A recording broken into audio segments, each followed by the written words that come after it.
உங்களுடைய இந்த பொன்னான நேரத்துக்காக நன்றி. நம்ம இன்னைக்கு பார்க்க போகிறது ஒரு சூப்பரான குழம்பு ரெசிபி தான் பார்க்க போகிறோம். ட்ரெடிஷ்னல் ஸ்டைலில் செய்யக்கூடிய பாசிப்பயிறு குழம்பு தான் பார்க்க போகிறோம். வாங்க எப்படி செய்யறதுன்னு பார்க்கலாம்.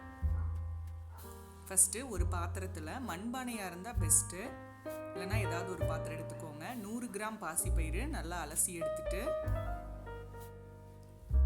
உள்ளே சேர்த்துக்கலாம். சேர்த்துட்டு தேவையான அளவு தண்ணி விட்டுக்கலாம். தண்ணி விட்டு ஒரு தட்டு வச்சு மூடி வச்சிடலாம். இந்த தட்டை அப்பப்போ ஓப்பன் பண்ணி பார்த்து தண்ணி பத்தலைன்னா தண்ணி விட்டு கலந்து விட்டுக்கலாம்.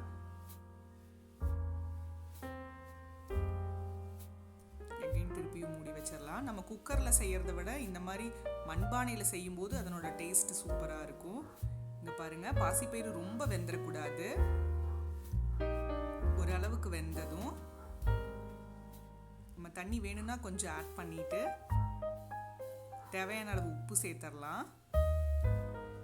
1/4 ஸ்பூன் மஞ்சத்தூள் சேர்த்துட்டு நல்லா கலந்து விட்டுடலாம். கலந்துட்டு இன்னுமே தண்ணி தேவைப்பட்டதுன்னா கொஞ்சம் ஆட் பண்ணிக்கலாம். இந்த மஞ்சத்தூள் கொதி வந்ததும் அதை ஓரமாக வச்சுட்டு இன்னொரு பாத்திரத்தில் ஒரு 3 ஸ்பூன் எண்ணெயை சூடு பண்ணி ஒரு 10லேருந்து 15 சின்ன வெங்காயம், காரத்துக்கு தகுந்த மாதிரி வரமிளகாய், கருவேப்பிலை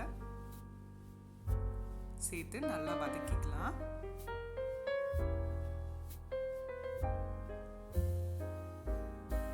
வெங்காயம் நல்லா வதங்கினதும் ஒரு 1/2 ஸ்பூன் வரமல்லி, 1 ஸ்பூன் சீரகம் சேர்த்துட்டு லைட்டாக வதக்கிக்கலாம்.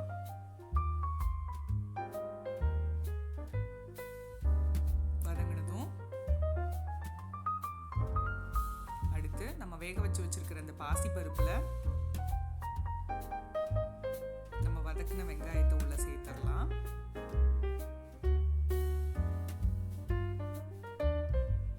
சேர்த்துட்டு அடுத்து 4-5 பல் பூண்டு, சீரகம் நல்லா தட்டி எடுத்து இது கூட சேர்த்துக்கலாம். இந்த பூண்டோட பச்சை வாசம் இருக்கும்போது தான் டேஸ்ட் சூப்பராக இருக்கும். இந்த பருப்பு கடையிறதுல வச்சு நல்லா கடைஞ்சி விட்டுக்கலாம். இப்போ பார்த்தீங்கன்னா சூப்பரான பாசிப்பயிறு குழம்பு ரெடி ஆயிடுச்சு. சூடான சாதத்தோட சாப்பிட்றதுக்கு அவ்வளோ சூப்பராக இருக்கும். நீங்களும் வீட்டில் ட்ரை பண்ணி பாருங்க. சுவைகளும் சங்கமிக்கட்டும். அனைவரது இல்லம்